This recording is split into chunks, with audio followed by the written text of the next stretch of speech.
সম্মানিত দর্শক শ্রোতা, আসসালামু আলাইকুম। আজকের বিষয় এই সেকেন্ড রিপাবলিক প্লাস জুন জুলাইতে যারা শহীদ হয়েছেন তাদেরকে স্বীকৃতি দিয়েছেন এই আমাদের বিএনপির ভারপ্রাপ্ত চেয়ারম্যান, আগামী রাষ্ট্রনায়ক তারেক রহমান। সে বিষয়ে আপনাদের সাথে সংক্ষেপে আলোচনা করছি। প্রথমেই স্মরণ করে নিচ্ছি এই জুন জুলাইতে যারা আহত হয়েছেন, যারা নিহত হয়েছেন, তাদের পরিবারের প্রতি সমবেদনা।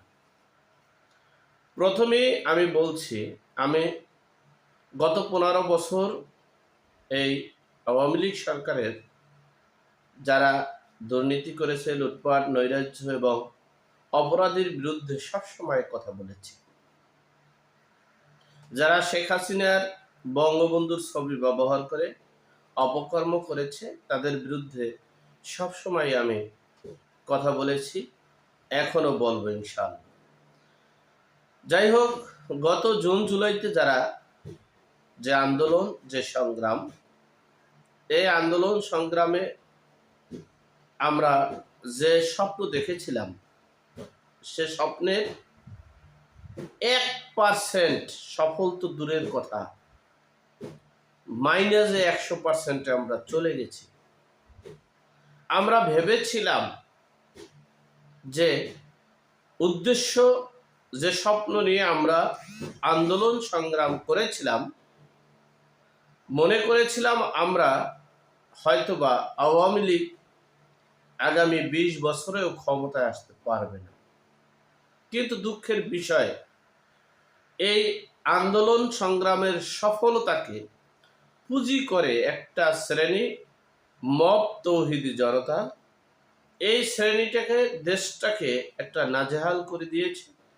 দেশের জনগণের মধ্যে ত্রাসের রাজত্ব কায়েম করেছে। দেশের জনগণ কেউ নিজেকে নিরাপদ মনে করছে না। প্রতিদিন নির্বিচারে হত্যা, নির্বিচারে গুম, নির্বিচারে দখলবাজি, নির্বিচারে চাঁদাবাজি, নির্বিচারে লুটপাট। এর কারণে, আমাদের ব্যর্থতার কারণে আওয়ামী লীগ কেমন জানি আওয়ামী লীগের শাসনের শব্দ কানে বাজতেছে। যাই হোক, আমরা এখনো সময় আছে। আমি মনে করছি যে হয়তোবা আমরা সঠিক পথে হাঁটলে হয়তোবা অনেক কিছু করতে পারব। তবে এই আমাদের সফলতা চরম খেসারত দেওয়ার মূল স্বপ্ন, মূল বিষয় হচ্ছে সেকেন্ড রিপাবলিক, গণপরিষদ আর এই রিসেট বাটন। এই 3টা ধাপের কারণে আমাদের যে চরম খেসারত দিতে হবে, আর এই বাংলার মানুষ সেই পতিত সরকার, সেই আওয়ামী লীগ সরকারকে আমৃত ক্ষমতায় বসানোর জন্য প্রস্তুতি নিচ্ছে। আমরা কি চাইব সেই পিছনের দিকে ফিরে যেতে?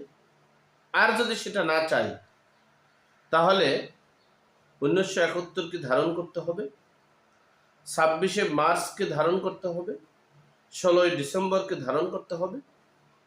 আর এগুলো যখনই আমরা করব না, তখনই বিশ্ববাসী, বাংলাদেশ মনে করেন আপনি যা কিছু, কিন্তু বিশ্ববাসী কিন্তু এই বিশেষ দিনগুলো নিয়ে রিসার্চ, গবেষণা করে। আমার মতো অধম যদি রিসার্চ করি, বিশ্লেষণ করি, গবেষণা করি, তাহলে দেশে বিশ্ববাসীরা অনেকেই আছে এই বিষয় নিয়ে রিসার্চ গবেষণা করার। যাই হোক, আমরা সবসময় শুনেছি, দেখেছি, পড়েছি যে ইসলামের জন্য জীবন দিলে, জিহাদে জীবন দিলে, তাহলে তাদেরকে শহীদ বলা হয়। মাতৃভাষাকে রক্ষার জন্য আন্দোলন করলে, এরপর দেশকে রক্ষার জন্য, দেশের স্বাধীনতা সার্বভৌমত্ব রক্ষার জন্য আন্দোলন করলে সেখানে শহীদ হিসেবে উপাধি পায়। কিন্তু আমরা কখনো জানি নাই যে সরকারকে পতন করলে নাকি শহীদ হয়। এই জীবনের প্রথম আমরা শুনেছি, বিভিন্ন মানুষ বলেছে, আমরা ওটাকে গ্রহণ করিনি। কিন্তু আমাদের ভবিষ্যৎ রাষ্ট্রনায়ক, যিনি, যার মা সাবেক 2 বারের প্রধানমন্ত্রী, তিনিও বলেছেন যে জুন জুলাইতে শহীদ হয়েছে। এই শহীদ কোন শহীদ আমি জানি না, তবে যারা জীবন দিয়েছেন তাদের জন্য আমার সম্মান শ্রদ্ধা আজীবন থাকবে।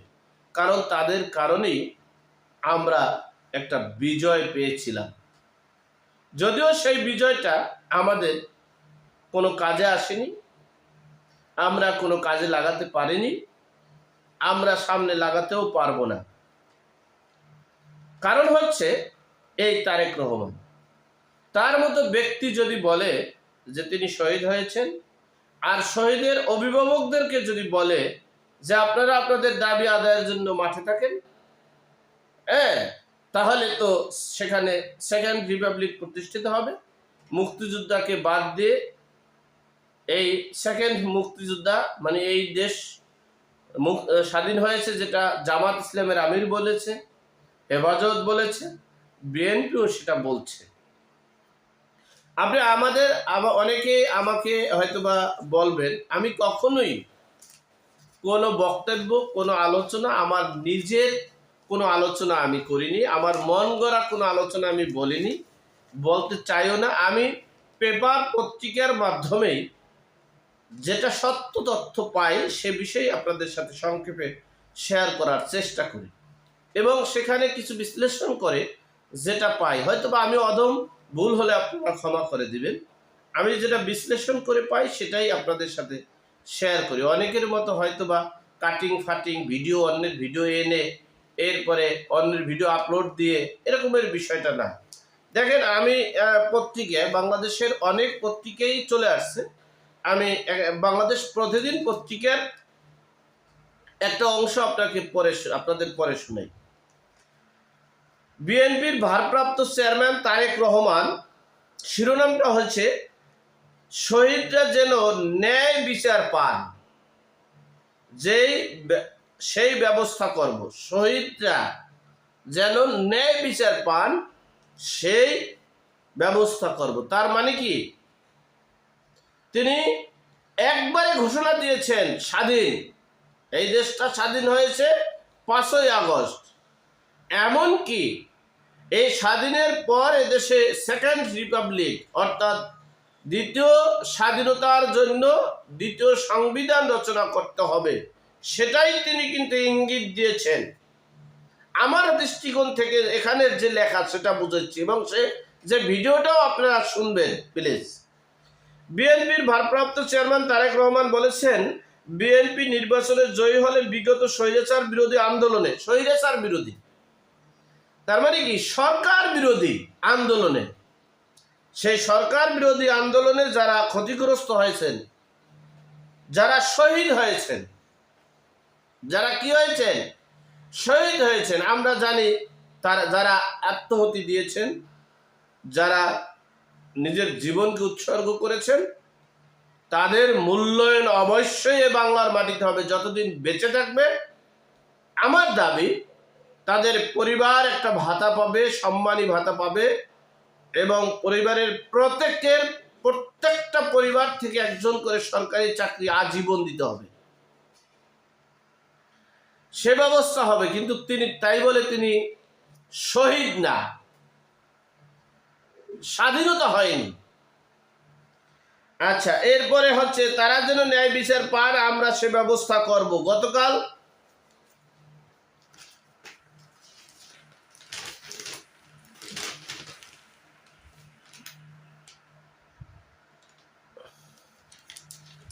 এই সন্ধ্যায় লন্ডন থেকে ভার্চুয়াল রাজধানীর লেক শোর হোটেলে গণতান্ত্রিক আন্দোলনে গুম এবং শহীদ পরিবারের সঙ্গে আমরা বিএনপি পরিবারও এর ইফতার মাহফিলে যুক্ত হয়ে এসব কথা বলেন তিনি। তারেক রহমান বলেন, রাজনৈতিক দল হিসেবে বিএনপির প্রত্যাশার সামনে সুষ্ঠু নিরপেক্ষ নির্বাচন অনুষ্ঠিত হবে। জনগণ সিদ্ধান্ত নেবে কারা দেশ পরিচালনা করবে। শহীদ পরিবার এবং গুম খুনের ঘটনায় নির্যাতনের বিচারে সব রাজনৈতিক দল ঐক্যমত্য থাকবে বলে আশাবাদ জানিয়ে তারেক রহমান বলেন, যারাই ক্ষমতায় আসুক তাদের গণতন্ত্র রক্ষার আন্দোলনে শহীদ গুম খুনের ঘটনার বিচার করতে হবে। ইফতার মাহফিলে উপস্থিত শহীদ পরিবারের সদস্যরা অভিযোগ করেন, গণ অভ্যুত্থান যদি স্বীকার করি আমরা, স্বৈরাচার বিরোধী আন্দোলন যদি স্বীকার করি আমরা, সরকার পতনের আন্দোলন যদি স্বীকার করি আমরা, তাহলে শহীদ কথাটা কেমনে আসে? যাই হোক, অভ্যুত্থানে যারা শহীদ হয়েছেন তারা যেন ন্যায় বিচার পান, এমন আগ্রহ দেখতে পাচ্ছেন না। বিচার না হলে আবারও রাজপথে নামার হুঁশিয়ারি দেন। বিচার না পেলে আবারও রাজপথে এবং অধিকার দাবি আদায় করতে না পারলে আবার রাজপথে নামার হুঁশিয়ারি দেন। কোনটা? সেকেন্ড রিপাবলিক, এটা তাদের অধিকার। গণপরিষদ নির্বাচন, এটা তাদের অধিকার। এরপরে রিসেট বাটন পুশ, এটা তাদের অধিকার। এই অধিকার পূরণ না হলে আন্দোলনে তারা আবার মাঠে নামবে, আর এই আন্দোলনে মাঠে নেমেই নির্বাচন আর হচ্ছে না। নিজের পাপে যদি নিজেরে খায়, পৃথিবীর কেউ কাউকে দোষারোপ করতে পারবে না। যাই হোক, হুঁশিয়ারি দেন শহীদ পরিবারের অভিভাবকরা। এ সময় শহীদ পরিবারের সদস্য ওদের মধ্যে ঈদ বিতরণ, শুভেচ্ছা উপহার বিতরণ করেন। যাই হোক, কথাটা নিট অ্যান্ড ক্লিন, আপনারা বুঝতে পারছেন কিনা? একবারে ক্লিন, স্পষ্ট যে এই আহত, নিহত এবং যারা আন্দোলনকারী আছেন তারা যদি তাদের দাবি দেওয়া পূরণ করতে না পারে তাহলে তারা আন্দোলনের হুঁশিয়ারি দিবেন আবার। তাহলে বুঝতে পারেন তাদের আন্দোলন কি? সেকেন্ড রিপাবলিক, গণপরিষদ, রিসেট বাটন পুশ। এই আন্দোলনের জন্যই আবার পরোক্ষভাবে কি চাচ্ছে, কিভাবে বলছে, কেমনে বলছে আমি জানি না। যাই হোক, আল্লাহ পাক আমাদের সকলের বিপদ আপদ বালা মুসিবত থেকে যেন হেফাজত করে। আমিন। আসসালামু আলাইকুম।